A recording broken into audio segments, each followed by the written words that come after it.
इधर के चार बहुत महत्वपूर्ण हैं और इधर के जो ये शुरू के ये 6 शुरू के ये जो 6 हैं ये बहुत महत्वपूर्ण हैं और ये 2।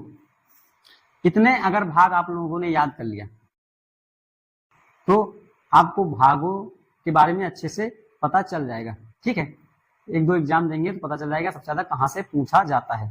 दोस्तों आज हम लोग पढ़ने वाले हैं भारतीय संविधान के भाग। भारतीय संविधान में कितने भाग हैं और किन किन भागों से सबसे ज्यादा क्वेश्चन पूछे जाते हैं। दोस्तों सभी प्रतियोगी परीक्षाओं के लिए बहुत ही महत्वपूर्ण है, ये 1 नंबर के पूछ लिया जाता है। ठीक है, तो अगर बात की जाए भारतीय संविधान में भाग कितने हैं, क्योंकि बहुत से बच्चों में कंफ्यूजन होती है कि 22 भाग हैं या 25 भाग हैं। अगर नंबर के हिसाब से बात की जाए 1 2 3 4 5 ठीक है 6 7 8 22 तक, तो नंबर के हिसाब से 22 भाग हैं। अगर जो संविधान संशोधन हुए हैं जैसे 4 का का हुआ है, 9 का का और 9 का खा, उस हिसाब से 25 भाग होते हैं।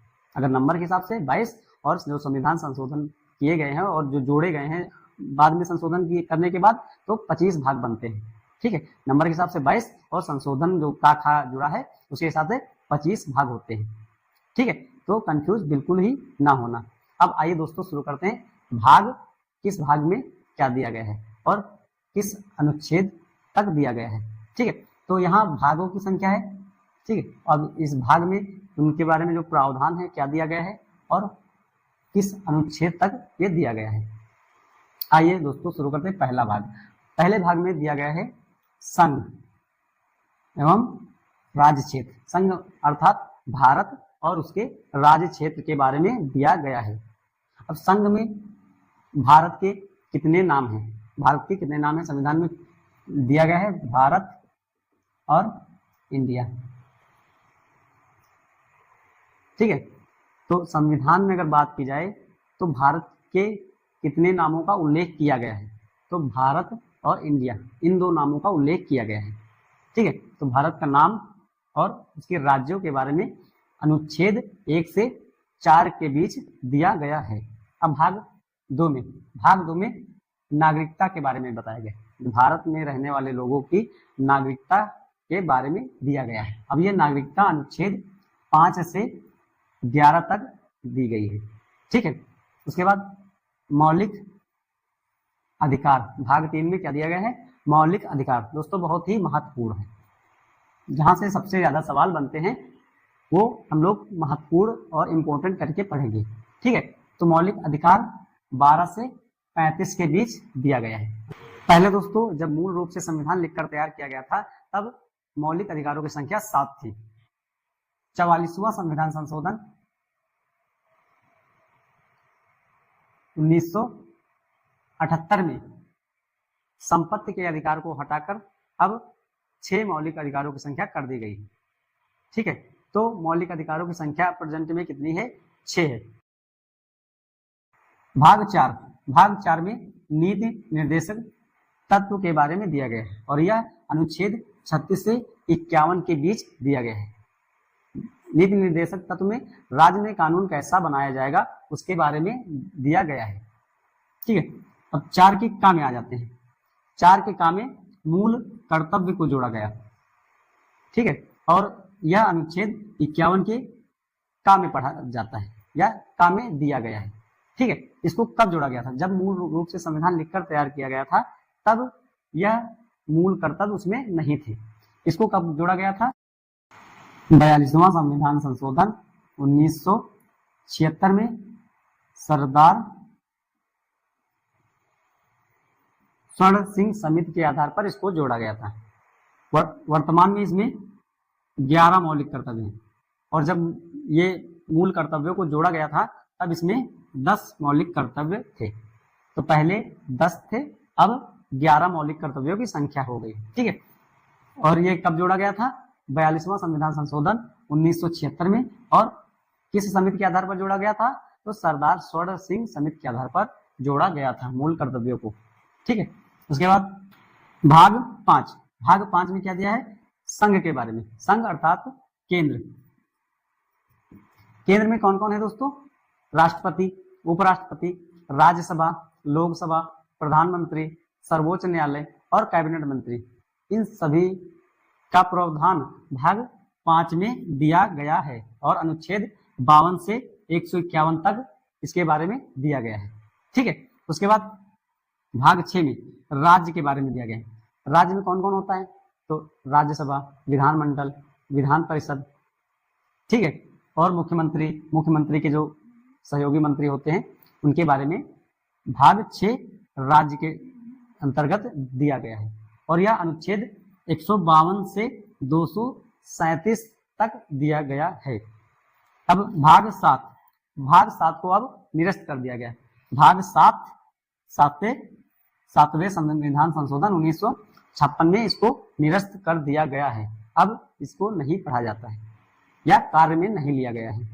ठीक, अगर पूछता है कि कौन सा भाग है जो अब निरस्त कर दिया गया है, तो भाग 7 से 7वें संविधान संशोधन 1956 में। दोस्तों आइए इसको एक बार रिपीट कर लेते हैं और अच्छे से समझ में आएगा। भाग 1 में क्या दिया गया है, संघ अर्थात भारत के बारे में दिया गया है, भारत के कितने नाम हैं उसके बारे में दिया गया है और भारत के राज्यों के बारे में दिया गया है। ठीक है, भाग 2 में नागरिकता के बारे में दिया गया है और भाग 3 में मौलिक अधिकार के बारे में दिया गया है। भाग 4 में नीति निर्देशक तत्वों के बारे में बताया गया है और 4 के काम में मूल कर्तव्यों के बारे में दिया गया है। ठीक है, भाग 5 में संघ अर्थात केंद्र के बारे में दिया गया, केंद्र में कौन कौन है उसका प्रावधान भाग 5 में दिया गया है।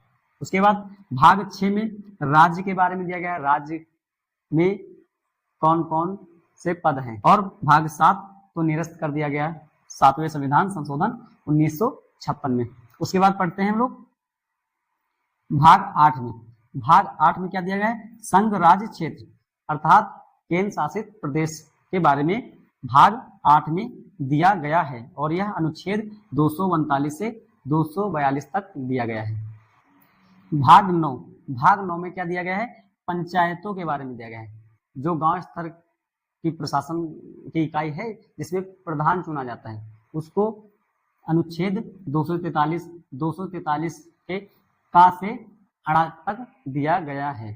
उसके बाद भाग 9 के का में क्या दिया गया है, नगर पालिका जो शहर स्तर पर प्रशासन की इकाई होती है, नगर पालिका, उसको भाग 9 के का में दिया गया है और यह अनुच्छेद 243 के ता से या छा तक दिया गया है।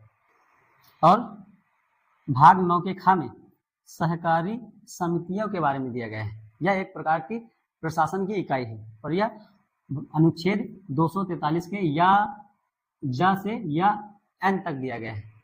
ठीक है, उसके बाद भाग 10 में क्या दिया गया है, अनुसूचित जाति जनजाति क्षेत्र SC ST क्षेत्र के उपबंध के बारे में भाग 10 में दिया गया है और यह 244 अनुच्छेद में दिया गया है। उसके बाद भाग 11 में क्या दिया गया है, संघ राज्य संबंध, इसमें केंद्र और राज्य के बीच जो संबंध हैं वो दिया गया है भाग 11 में और यह अनुच्छेद 245 से 263 तक दिया गया है। उसके बाद पढ़ते हैं हम लोग इम्पोर्टेंट, बहुत ही इम्पोर्टेंट भाग 15 को। भाग 15 में दिया गया निर्वाचन, इलेक्शन कमीशन जिसको कहते हैं। ठीक है, निर्वाचन का प्रावधान भाग 15 में दिया गया है और यह अनुच्छेद 324 से 329 तक दिया गया है। ठीक है, भाग 17 में क्या दिया गया है, राजभाषा। हमारे यहाँ की राजभाषा क्या है, बहुत ही महत्वपूर्ण है दोस्तों। ये राजभाषा क्या है, हिंदी, और लिपि के कौन सी है, तो देवनागरी। ठीक है, राजभाषा का प्रावधान कौन से भाग में दिया गया है, 17, और राजभाषा हमारे यहाँ की कौन सी है, हिंदी, और लिपि कौन सी है, देवनागरी। यह अनुच्छेद 343 से 351 तक दिया गया है। उसके बाद भाग 18 में क्या दिया गया है, आपात उपबंध के बारे में दिया गया है। यह अनुच्छेद 352 से 360 के बीच दिया गया है। यह कितने प्रकार के हैं दोस्तों, 3 प्रकार के, राष्ट्रीय आपातकाल, राष्ट्रपति शासन और वित्तीय आपातकाल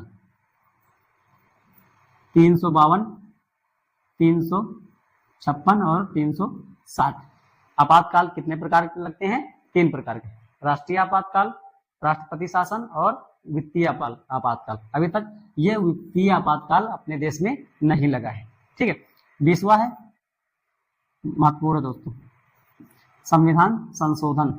संविधान संशोधन भाग 20 में दिया गया है और यह अनुच्छेद 368 में दिया गया है। दोस्तों ये चार ये चार बहुत ही महत्वपूर्ण हैं जो बार बार एग्जाम में पूछे जाते हैं।